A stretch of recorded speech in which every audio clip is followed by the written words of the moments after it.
Welcome to the expense tracker and budget estimate tutorial, and I want to just be able to walk you through that, show you a few hints and tips on how to use it properly and get the most out of it. So what we're going to start with is a look real quickly at the tabs across the bottom. What you're going to find where we're going to start actually is in the budget tab. I also have a yellow highlighted tab labeled sample. In this one, it's going to give you a sample of the expense tracker and be able to show you an example and some hints and tips as you get into that side of tracking your expenses. And then there's a tab for every month of the year. And this is so that you can record it, have a rolling 12-month record of your expenses.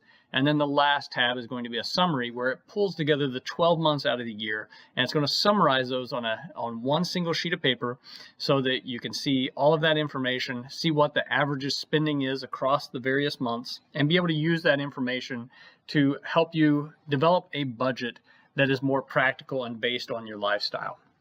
So as I said, we're going to start with the budget tab. So that's where it's going to open up originally. You can feel free at the top to enter in your name if you would like. And the next step then is starting with income. So we're going to start with monthly net income over here.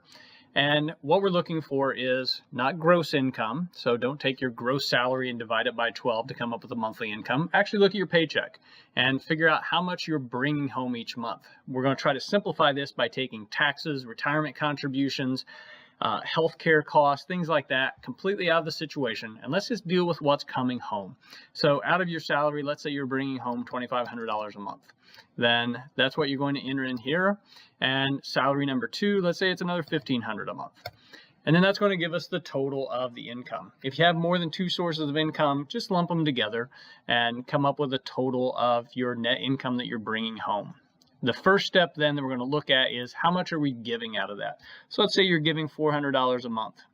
Just enter in the $400, and then that's going to subtract from our net bring home to give us our net spendable income. So this is how much money we have to be able to use to pay our bills, to pay on debts, to be able to save, anything else that would come out of it. As we scroll down the sheet, what we're going to see is categories in bold. So for instance, the first one, which is typically the most important, which is housing. So how much are you paying on your mortgage or your rent? So let's say it's $1,200 a month you're paying on your mortgage.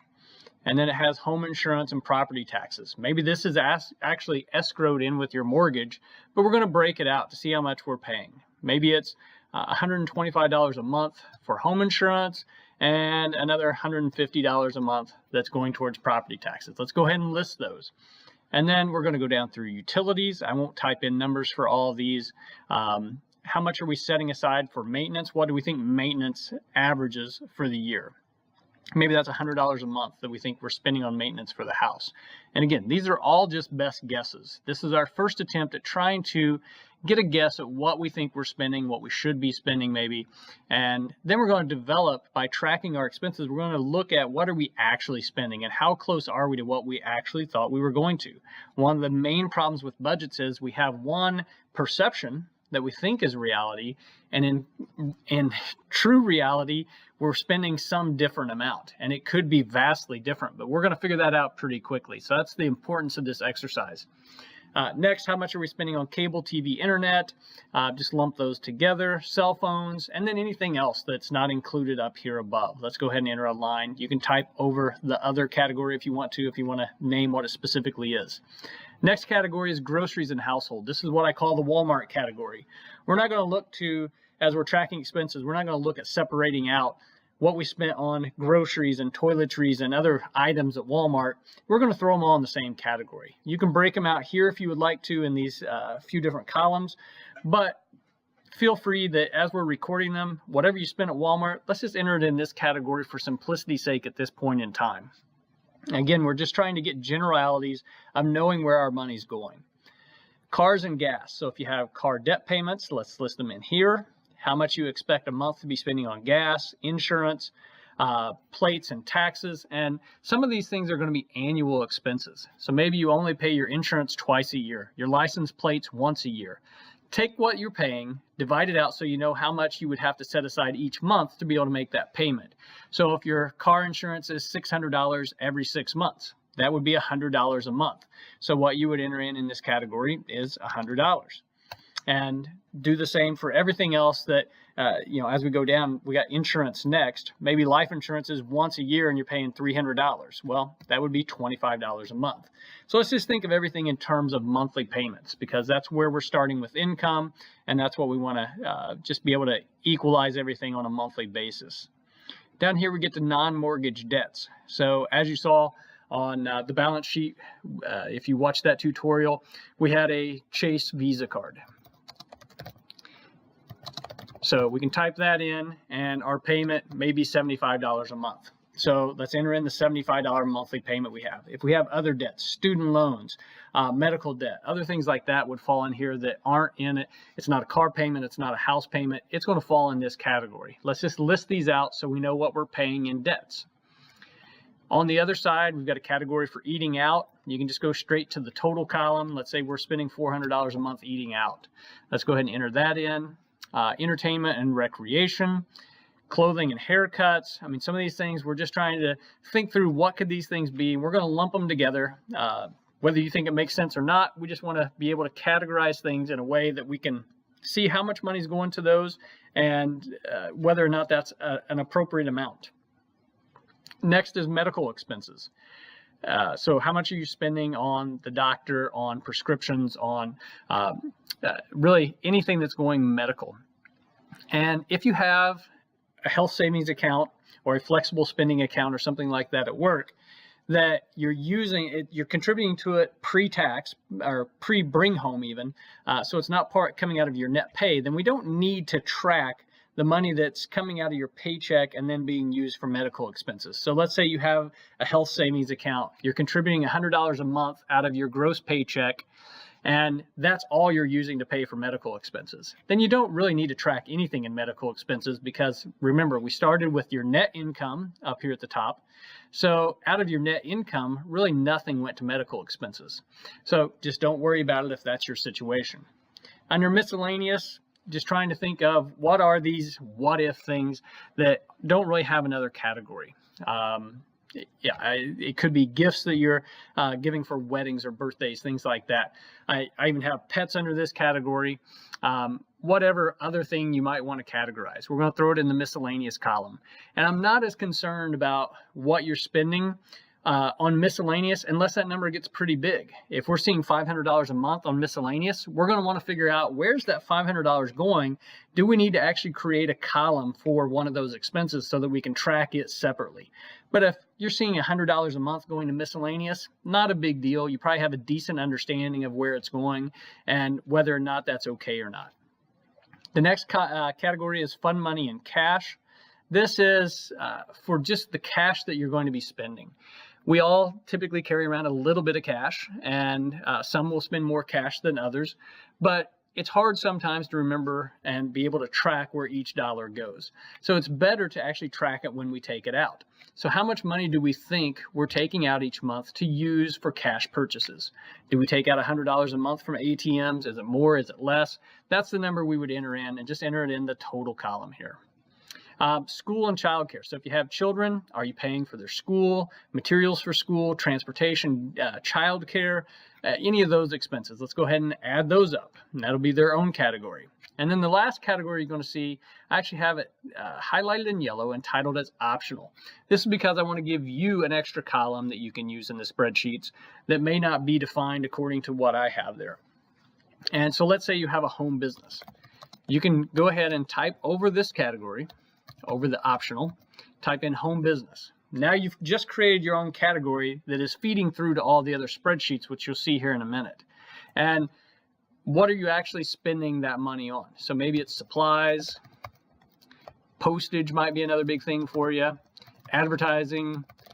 You can think of any categories you want, and then you can drop in what you think you're spending. Maybe it's $50 a month on supplies, $25 a month on postage, and $15 a month on advertising, just making numbers up here.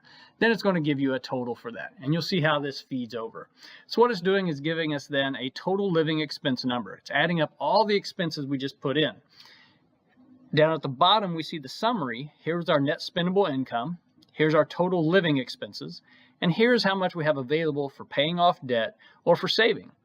And ultimately we need to have that bottom number to be positive. If we're spending more than we're bringing in each month, it's not sustainable. So we need to make sure that we're at least coming up with a positive number at the bottom. But again, this is just a first guess. It's not necessarily reality. So once we start tracking expenses, we'll find out what reality actually is. So now let's jump over to the expense tracker. You can start by going to the sample page, and this shows you all the categories we just saw before, starting at the top with giving, housing, groceries and household, the Walmart category, cars and gas, life and health insurance, debt payments, eating out, entertainment and recreation, clothing and haircuts, medical miscellaneous, money and cash. It's really fun money and cash. It's just too big to actually all show up. School and kids. And then here's the optional category that we renamed, home business. So it shows up, and the next line down, the next row is showing the numbers that we added up. So we had $400 for giving, $1,575 for housing, all the way across.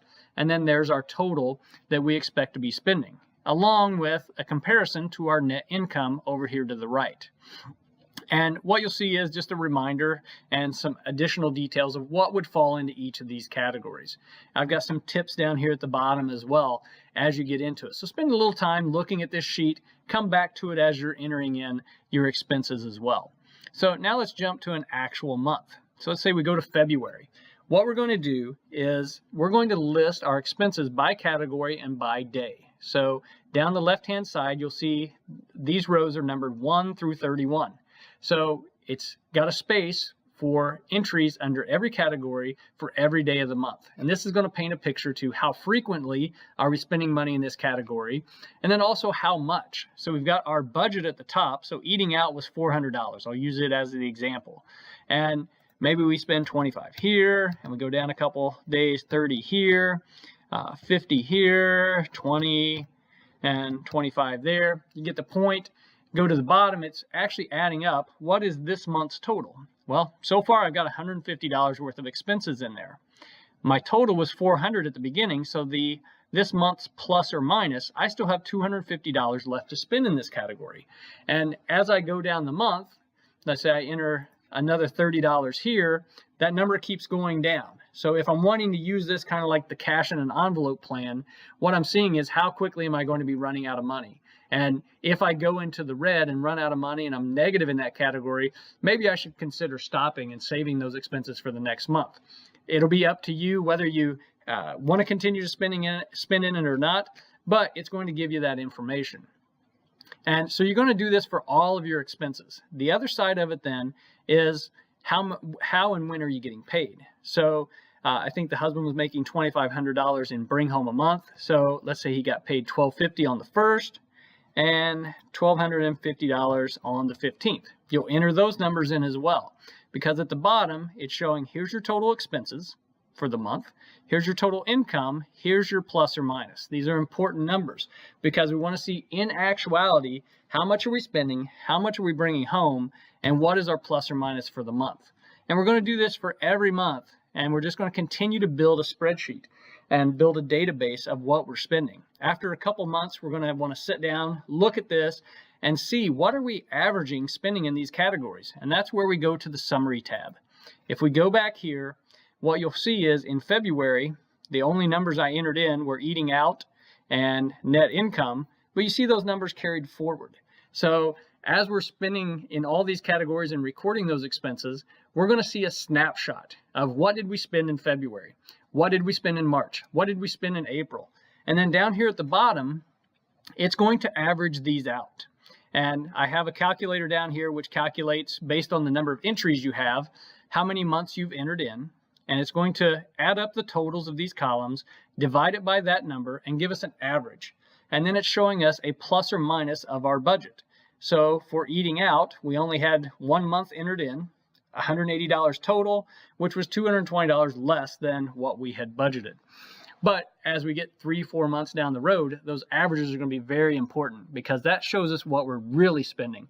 And once we get 2 to 3 to 4 months worth of expenses recorded, it's going to help us to really refine a budget. And then if we're spending more than we think we should, we're going to look at how do we cut expenses? How do we come up with more free cash flow so that we can stop spending money on the things that aren't important and spend it on the things that are more important, whether that be saving, other expenses, or even getting rid of debt, or possibly even giving if we're looking to increase our giving. So we'll figure that out as we go. But for now, let's just start with the current month and let's enter in all these expenses. Make sure you start by entering in your budget, what you think it is, and we're going to refine this as we build the other numbers. So maybe after February, you come in and you're like, oh, well, you know what? I actually spend more than $100 on maintenance. Maybe I think it's going to be $150 on maintenance. So you're going to start to adjust those numbers, and then that's going to feed through to all those spreadsheets again, and we're going to really refine that budget. So good luck. Hope this all goes well for you, and feel free to ask questions.